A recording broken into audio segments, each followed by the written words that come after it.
As the halfway point in conference play approaches, we unveil our Big East power rankings. See what surprises are in our standings. It's been 16 years since he stepped down as Georgetown's head coach, but that hasn't diminished the impact of the weight his words still carry. We sit down with legendary Hoya head coach John Thompson. I don't know how I see them growing, but they have to grow. You know, promising will get you fired. It's just like potential. You know, it'll get you fired. Plus, the story of a DePaul star's defiance of a disease he refuses to let slow him down. I go out there every day and I'm just thinking, it's a strong possibility that, you know, I shouldn't be doing this. And your all-access pass behind the scenes to the best of the conference. Our energy has been good. Catch a shooting guard. You gotta keep playing hard and keep talking. All that and more next on Inside the Big East. Welcome to Inside the Big East, sponsored by New York Life. Don Bell alongside former Pittsburgh and UCLA head coach Ben Howland and former All-Big East selection with the Providence Friars and 12-year NBA veteran Austin Crozier. Now, guys, one of the big storylines this season in the Big East has to do with freshmen, and there are a couple of teams out there that have good quality freshman classes, but Georgetown and Seton Hall really stand out. Which class do you like better? I love Seton Hall's trio of Carrington, Delgado, and Whitehead. Carrington's a very strong athletic player for a freshman. He really finishes well around the basket. I love Delgado, his inside presence. He had 19 and 19, a double-double against DePaul last week, 6 double-doubles on the season. And then Whitehead's an outstanding shooter and scorer who's been out with a tough injury, but is back soon. Austin, who do you like? I like Georgetown. When you look at L.J. Peak, when you look at Paul White and Isaac Copeland, this is a young group of guys that I really think is going to determine how high this Georgetown team can go. L.J. Peak's done a great job at the point guard position. Paul White is a solid player at both ends of the floor with three-point range. But Trey Campbell, I think, is the most talented of the group. He hit the game-winning shot against Butler, 17 points against Villanova, and then backs it up against Marquette with another 17-point game. Great group of young players for JT3. Yeah, that whole thing about youth being served, it is happening right now in the Big East. All right, so let's go from young players to established duos, or a couple of really dynamic duos in the conference. Which one do you like the best? Austin? I'm going to go with the Friars. When you look at LaDontae Henton and Chris Dunn, I think that they are a nightmare duo for opposing coaches to try and slow down. LaDontae Henton leading the conference in scoring, can beat you in a number of different ways. And Chris Dunn really emerging, I think, as one of the better players in the country. Leading the country in steals, leading the conference in assists, can get you 20 points at any given time. Tough, tough duo. Of course you're going to go for the Providence duo. We know that. I love the Georgetown duo, Devontae Smith-Rivera and Josh Smith, because it gives you a true inside presence in Josh, who's the best low-post player in the league. And Devontae Smith-Rivera, the preseason pick for the Player of the Year, is having an unbelievable year shooting the ball and defending those guards. I love it when you guys don't agree. Perfect. All right, so let's continue our theme with Georgetown. The name most associated with Georgetown is John Thompson, an amazing basketball coach and leader of men. He recently sat down with his youngest son, Ronnie, to discuss his beloved Hoyas. Drives to the hole, finger roll. Took a lot of onions to win this one. For Georgetown, a statement victory that may resonate all the way into the month of March for them. When this season started, did you foresee the Big East doing as well as they've done so far? The Big East was supposed to be down, teams left, new teams came in, the mystique was supposedly now gone. Well, and I always thought that was a bunch of bull. You know, you can't listen to what people say and what people think. You play the game on the floor. And I definitely didn't expect it not to be. I didn't expect it to be, but I know what I've seen. I mean, they have proven that they can compete with anybody. Those teams aren't afraid to play anybody, but I guarantee you, nobody will put them on their schedule as a patsy. Game on the line right here. Copeland for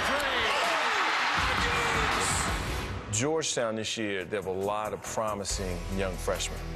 When you see how they have been incorporated so far into this year's team, how do you see them growing as Big East players?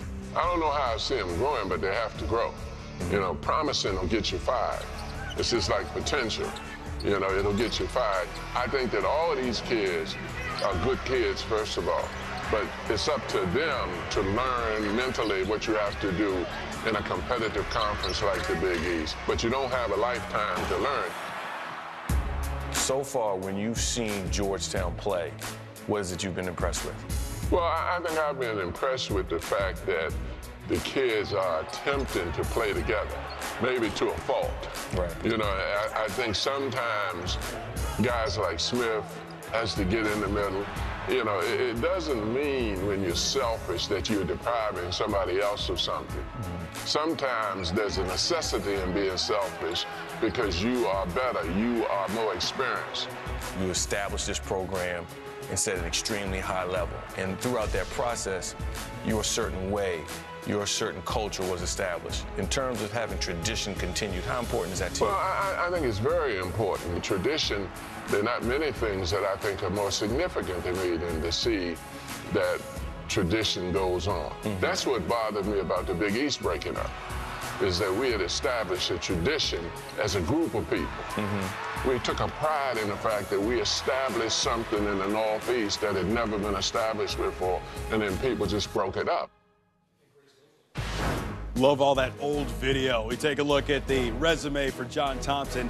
Pretty stellar. 7 Big East regular season championships, 20 NCAA tournament appearances, the national championship in 1984. All right, so from that coach to our coach here on the set, Coach Howland, when you think of John Thompson, what comes to mind? Well, first of all, he's one of the great coaches in the history of the game, and I loved how hard his teams played and how tough they were, and they really emphasized defense, but nobody played harder than Georgetown.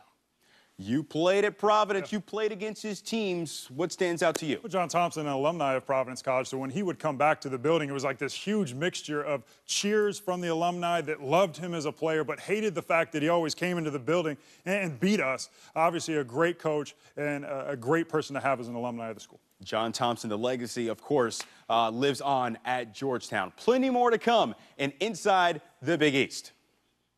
He hasn't let the challenges he faces off the court affect his performance on it. The desire one Blue Demon has shown just to play the game he loves. Plus, find out where your favorite team ranks as we unveil the first edition of our Power Rankings when Inside the Big East continues.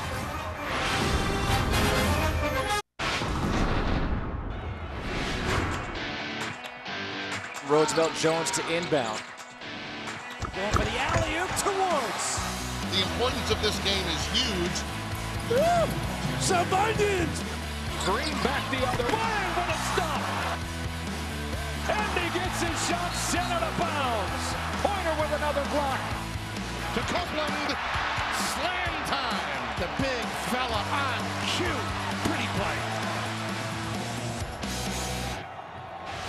And those were the best plays of the week. And for the first time this season, we're going to give you our power rankings courtesy of the big fella, Austin Crozier. Your top 5. Let's do it, Don. Let's start with number 5. We are going to go with the DePaul Blue Demons. Oliver Purnell has done a tremendous job with this young team. When you look at Mike Henry, when you look at Billy Garrett Jr., these guys have done a tremendous job despite not having a ton of experience. They're the best three-point shooting team in the conference and are improving defensively day by day. They are the surprise team in conference play. Who's number 4? Number 4, we're going to go with the Butler Bulldogs. Chris Holtman has done a tremendous job under difficult circumstances. He had the interim status early on. They get the big win over North Carolina. He becomes the full-time coach. I think defensively, this is a team that is high pressure, high intensity, taking you out of what you're trying to do. They're a great rebounding team for being a little bit smaller. Kellen Dunham, Roosevelt Jones, a great scoring duo. Year 1 in the Big East was brutal for the Bulldogs. Year 2, much better. Who's number 3? Number 3, we are going to go with the Providence College Friars. LaDante Henton, Chris Dunn, we mentioned how good they are as a scoring duo.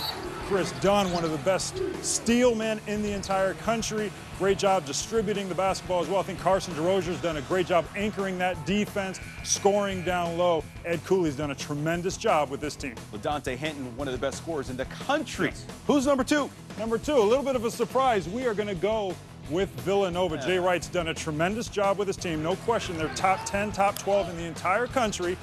sign of the depth this year, I think, means that even though Villanova is a better team than last year, they have more depth, they're not going to have as many wins in conference play. We've seen them get 2 losses on the road, but again, the depth that they have with this team, with Dylan Ennis, Josh Hart, they are going to go far. Villanova won the conference last year. They're looking for back-to-back chips. And the #1 team is? #1 team, the Georgetown Hoyas. JT3 has done a tremendous job with that duo that they have in Josh Smith, Devontae Smith, Rivera. Surprisingly, a guy who has stepped up for them has been the senior Jabril Charwick. We mentioned the freshman. How high the ceiling is this for this team will be determined by LJ Peak, Paul White, and Isaac Copeland. They've played very well so far and deserving of #1 in the power ranking. All right, I like your top 5, but here's who's missing. At least here's what I see. Seton Hall, what's up with them? Yeah, Seton Hall, St. John's, and when you look at Xavier, 3 teams that absolutely not only can be in the NCAA tournament at the end of the year, but could be in the top 3 or 4 teams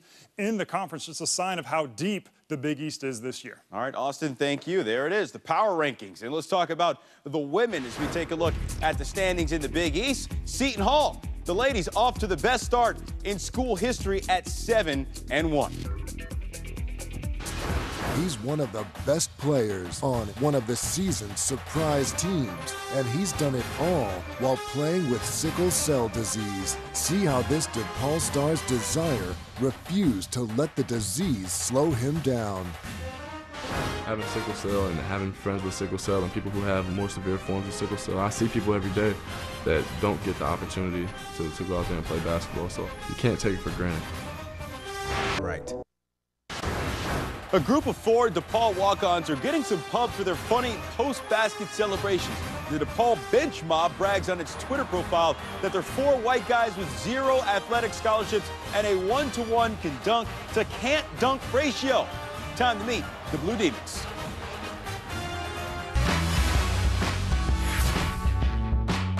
Well, I've got a new granddaughter. I don't know if you call that a hobby or not. It's like hard work, but I love it. I love the beach, and I love reading. I like to go out, have fun, go on the lake in Chicago, go downtown. Get in the water sometimes, just walk around, just enjoy the day, particularly in the summer. When the winter rolls around, it's freezing outside, so you kind of just keep inside, maybe movies, things like that.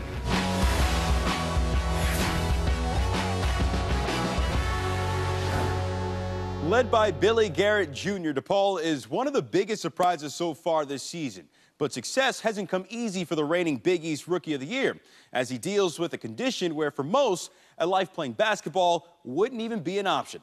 Jim Jackson has a story. Billy Garrett Jr. hits the 3 to tie the game. I noticed that, I gotta really take care of my body because, if I don't, then, it'll be bad for me. What a brilliant play by Billy Garrett Jr. I have sickle cell SC.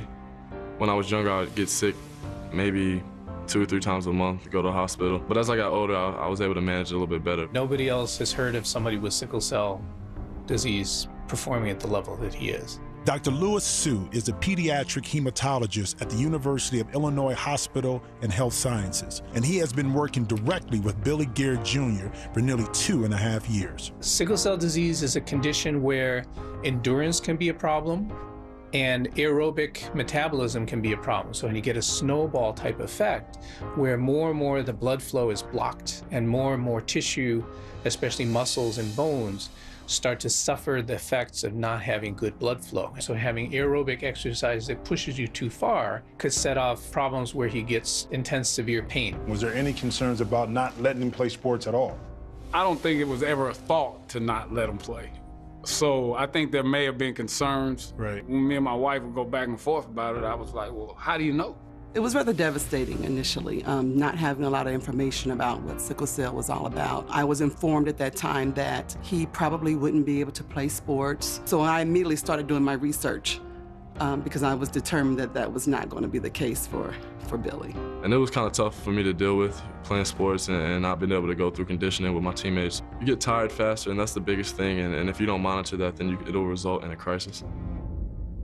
A crisis is a term used to describe an episode suffered by sickle cell carriers in which they can experience debilitating pain.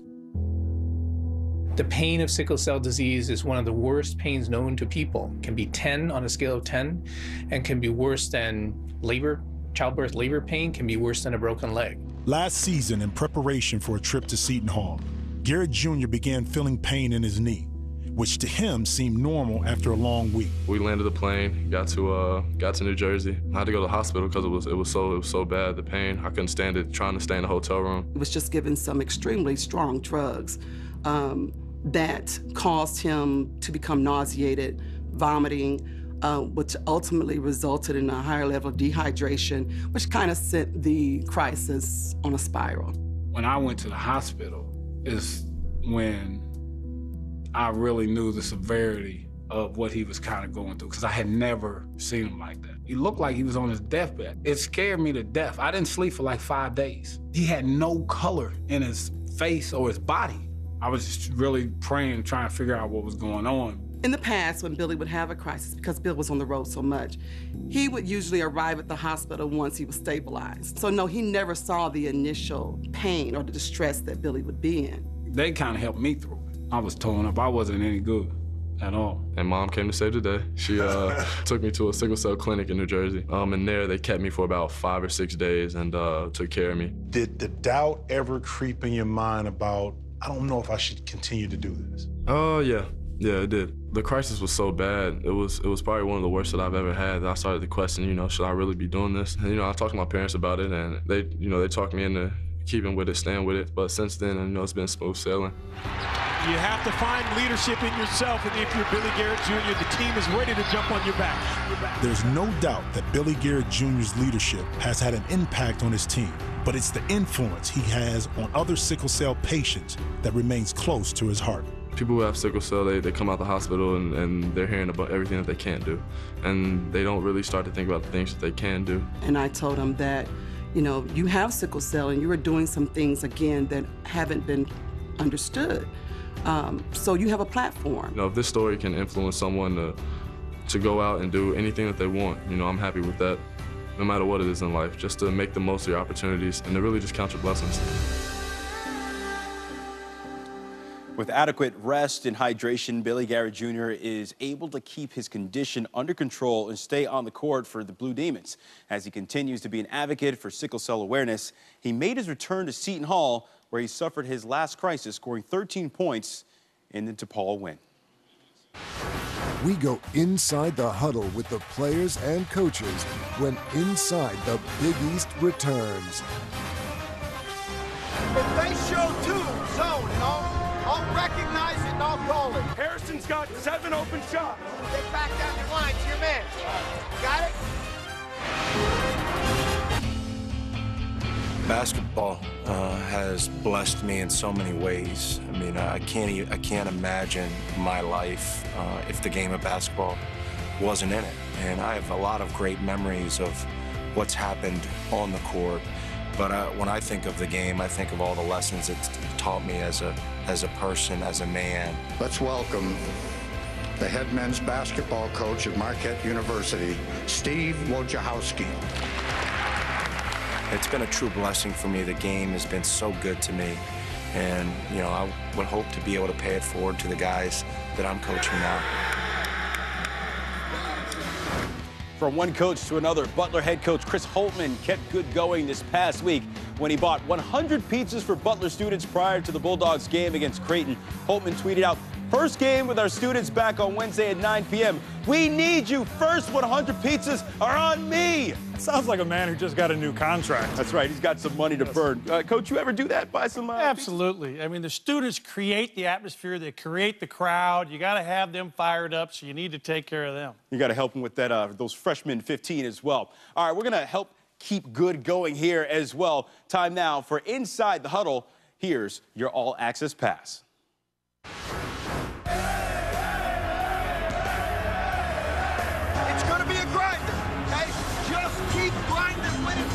Right now, if they show two zone, I'll recognize it and I'll call it. No 7 yet, the force. Rip through, get down. We're in the bonus right now. We're in the bonus. You're battling, keep battling now. You got to get low and physical on your walkouts and go get it with 2 hands and then let's push it.